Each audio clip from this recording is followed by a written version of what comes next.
नमस्ते। कभी सोचा है कि असली दौलत क्या है? क्या वो जिसे हम कमाते हैं, या फिर वो जो हमें दूसरों की मदद करते हुए अनजाने में मिल जाती है? आज हम एक ऐसी ही कहानी को समझने जा रहे हैं जिसमें दो बहनें हैं, एक चुड़ैल है, और ये राज कि हिम्मत और समझदारी कैसे सबसे बड़े खजाने का दरवाजा खोल सकती है। कहानी की शुरुआत होती है सीमा के इसी एक वाक्य से। ये हमें सीधा उनकी जिंदगी की सच्चाई में ले जाता है। दुनिया के लिए वो अनाथ हो सकती हैं, लेकिन एक दूसरे के लिए वही पूरी दुनिया है, और यहीं से उनके अटूट रिश्ते की नींव पड़ती है। तो चलिए, कहानी हमें ले चलती है घने जंगल में, जहां दो अनाथ बहनें एक गुफा में अपना गुजारा कर रही हैं। माता पिता के जाने के बाद वो सिर्फ बहनें नहीं हैं, बल्कि एक दूसरे की इकलौती उम्मीद हैं। अब इन बहनों में ना जमीन आसमान का फर्क है। 22 साल की सीमा, जो बहुत ही गंभीर और जिम्मेदार है, घर चलाने का सारा बोझ उसी पर है। और दूसरी तरफ है 20 साल की मीरा, एकदम चंचल मासूम, जिसकी हंसी से ही गुफा में रौनक है। तो समझिए, एक दिमाग है तो दूसरी दिल। और जानते हैं, यही मेल उनकी सबसे बड़ी ताकत है। लेकिन उनकी ये सीधी सादी जिंदगी में एक बहुत ही खतरनाक मौका दस्तक देता है। एक ऐसा मौका जो उन्हें या तो गरीबी से हमेशा के लिए निकाल सकता है, या उनकी जान भी ले सकता है। उम्मीद की ये किरण एक दुकानदार से मिलती है। वो सीमा को बताता है कि एक शापित तालाब के पास ऐसी लकड़ी है जिसकी कीमत 10 सोने के सिक्कों के बराबर है। लेकिन इस खजाने की एक कीमत है, और वो सिर्फ सिक्के नहीं बल्कि जान भी हो सकती है, क्योंकि उस तालाब की पहरेदार एक चुड़ैल है। जैसे ही वो उस खतरनाक रास्ते पर निकलती हैं, उनकी मुलाकात एक बहुत ही अजीब बोलने वाले पक्षी से होती है।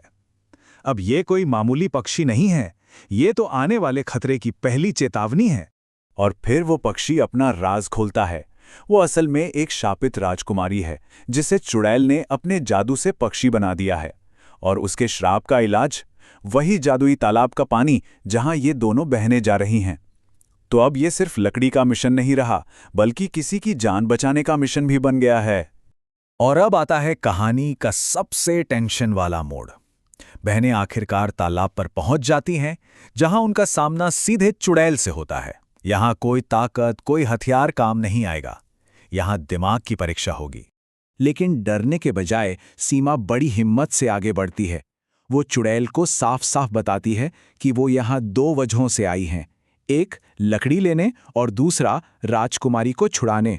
और तो और, वो एक सौदा भी करती है। अगर राजकुमारी आजाद हो गई तो चुड़ैल को फिर कभी कोई परेशान नहीं करेगा।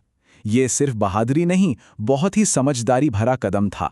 चुड़ैल मान जाती है, लेकिन एक शर्त पर।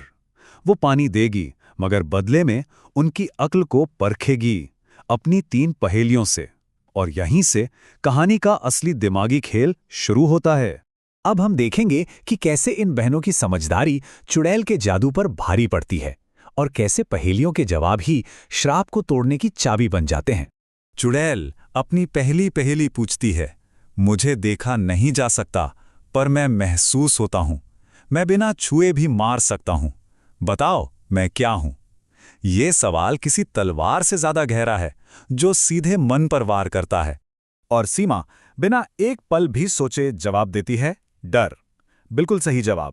ये दिखाता है कि वो सिर्फ जंगल की मुश्किलों को ही नहीं, बल्कि इंसान के मन की कमजोरियों को भी अच्छे से समझती हैं। अब आती है दूसरी पहेली।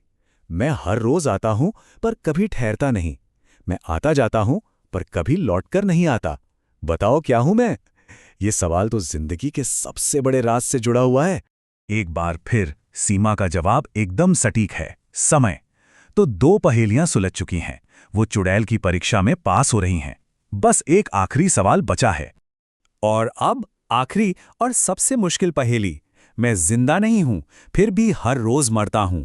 मेरे बिना कोई सो नहीं सकता, और मेरे साथ कोई जाग नहीं सकता।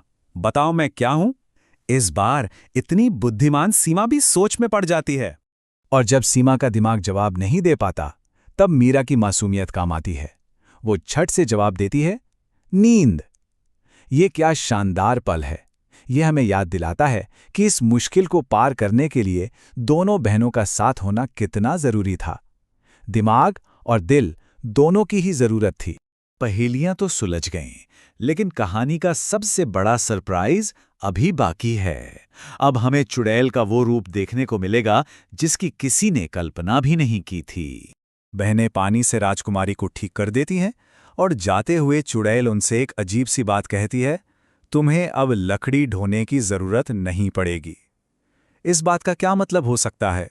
जब बहनें वापस अपनी गुफा में लौटती हैं तो उन्हें अपनी आंखों पर यकीन नहीं होता। उनकी पूरी गुफा सोने और जवाहरातों से चमक रही है। ये उसी चुड़ैल का इनाम था जिसे पूरी दुनिया बुरा समझती थी। और अब कहानी अपने आखिरी पड़ाव पर पहुंचती है, जहां बहनों की हिम्मत और नेकी उन्हें एक ऐसे इनाम तक ले जाती है जिसके बारे में उन्होंने कभी सोचा भी नहीं था। इसके बाद तो सब कुछ बहुत तेजी से बदलता है। वो राजकुमारी को महल पहुंचाती हैं। राजा उनकी इस निस्वार्थ बहादुरी से इतना खुश होता है कि वो अपने दोनों बेटों से उनकी शादी का प्रस्ताव रखता है। एक ही दिन में उनकी किस्मत गुफा की गरीबी से महल की शानो शौकत तक पहुंच जाती है। ये दिखाता है कि कैसे एक नेक काम आगे 100 और दरवाजे खोल देता है। तो इस कहानी का असली खजाना क्या था? वो सोना नहीं जो गुफा में मिला, बल्कि वो दया और समझदारी थी जिसकी वजह से वो सब मिला। ये कहानी हमें सिखाती है कि सबसे बड़ी दौलत पैसा नहीं, बल्कि हमारा अच्छा किरदार होता है।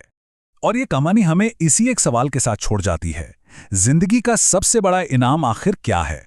वो जिसे हम प्लान बनाकर ढूंढते हैं, या वो जो हमें दूसरों की मदद करने के रास्ते पर अचानक मिल जाता है?